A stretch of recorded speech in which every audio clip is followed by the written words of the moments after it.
start with the United States because it's the simplest. The shale revolution is very clearly entering its third phase with the super majors working on efficiency. Chevron and Exxon both are attempting to double the recovery rates from their wells over the next 5 years. And even if they only get halfway there, that is another 5 to 6 million barrels a day. So I don't think we're anywhere close to sealing the ceiling on what we are capable of with U.S. shale. The biggest problem we've got in that space is that all shale crude is ultralight and ultra sweet, and most of our refiners prefer to deal with heavier and sour crudes. And so at the moment, we've got this disconnect where we export the light sweet, we import heavy sour in order to refine. Now, those are becoming closer and closer and closer as refineries are admitting in ever larger volume that we're never going back, and that they will always have access to light sweet, and they won't necessarily have access to heavy sour. But that is a transition issue more than a problem. Canada is probably maxed out. They're probably not going to get another pipeline through the United States within the next decade, which means everything has to be shipped by rail, and the rail export routes are running at capacity. We would have to add significantly more infrastructure to get more from them, something the refineries are really upset about because Canada provides that heavy sour that they like. The Canadians do have a pipeline that's supposed to come online next year called Trans Mountain that is supposed to export via the Pacific coast, but the British Columbia government and a number of NGOs and some First Nations are doing everything they can to make sure that that pipeline never operates. So I have very low confidence that we'll actually get there, which means that Alberta's probably producing about as much as they're ever going to.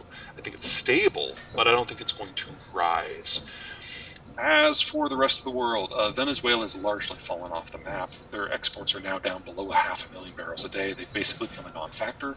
The skill sets have atrophied. They haven't trained anyone new in the last 10 years. A lot of the skill set folks have left. And in fact, in order to pay its back debts to Russia's Lukoil, and Rosneft, they had to hand over control of Citgo, the American refining company. And the Americans basically had a very quiet conversation with Moscow, like, just so you know, you got two choices here. You can give that back, or we'll take it. And so it was given back last week. So Citgo is back in American hands. The question is how to divvy up the shares among people who are owed money by either the Russians or Venezuelans. So we've actually had, stealthily, the largest nationalization in American post-World War II history, very much under the radar.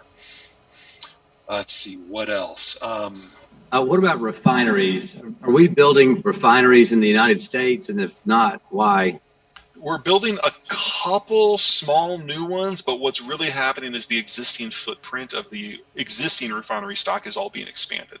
So we've added roughly 4 to 5 million barrels per day of distillation capacity over the last 7 years. And that's in addition to a little bit of distillation that we're doing in order to prep our light sweet crude for export. We pull out some of the natural gas liquids to process them locally. So we're doing it. We're just not increasing the number of refineries. We're just increasing our overall capacity. There's an argument to be made that the American Northeast and California really do need to break ground on some new refineries. But until we make it legal to ship crude from the American mid-continent there, that's probably not going to happen. We've got this weird law called the Jones Act that says that any cargo shipped between any two American ports has to be on a vessel that was built in America, is crewed by Americans, is captained by an American, and is owned by Americans. And any foreign ship that comes in, once they drop or pick up cargo in a specific port, they then have to go to a different country before they can come back to a different port. And we've made it very difficult for us to ship product within our own system, or even crude within our own system. If you're in Texas, this is broadly working for you because it means you've got a captive market. You get as much of the crude as you want. But it does raise unnecessarily the cost for energy products on the coasts. In terms of other energy output, Chinese output continues to decline. Middle Eastern output is stable, kind of. There's been a lot of news recently that there's more Iranian crude hitting the market. That is not true.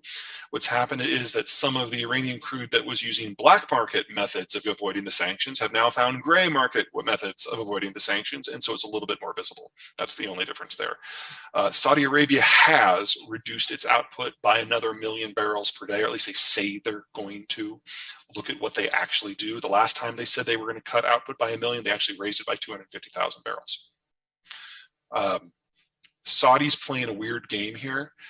They know now, it's really sunk in that the Americans don't like them very much and that the Americans will never fight a war for them. And since we were their security guarantor for the last 70 years, they need a new one. So they are experimenting with different players, the French, the Brits, the Turks, the Chinese, the Japanese, in order to find someone who might fight for their ability to be fat and live in air conditioning. It hasn't gone great. Why isn't the U.S. more active in developing nuclear energy plants, especially smaller ones?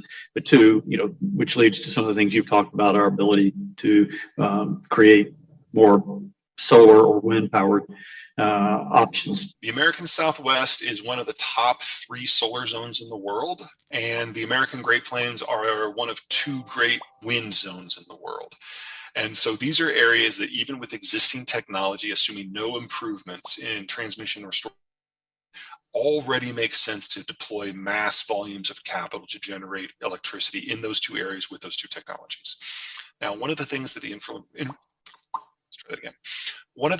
the Inflation Reduction Act, an act that has nothing to do with inflation, does is it expands credit access to generation systems in the green tech space. And that vastly improves the economics for solar and wind in the United States outside of those 2 zones. So they've basically doubled, maybe even increased by 2.5 times the land area of the United States where solar and wind make a great deal of sense. So just with this one law, we have probably enabled the United States to get roughly 1/4, maybe as much as 1/3 of their electricity from solar and wind 10 years from now. That's a really big step forward, whether you're green or you just like the math of getting free electricity. That's really helped. Nowhere else in the world near populated centers has that kind of advantage outside of Australia. And I broadly don't have a problem with that. Now, that doesn't mean that these areas are going 100% green, although places where it overlaps, like West Texas, very well may. But it does push us a lot more in the direction of energy security and a less carbon intensive system. They're not perfect technologies, but for these geographies, they're pretty close. Biden, one of the things that he's doing right now is he's trying to recoup Democratic support for the union movement. The IRA was very big in that. Remember that during the Trump administration, Trump was very, very successful at courting the union vote. And the majority of union members did vote for Trump in round 2.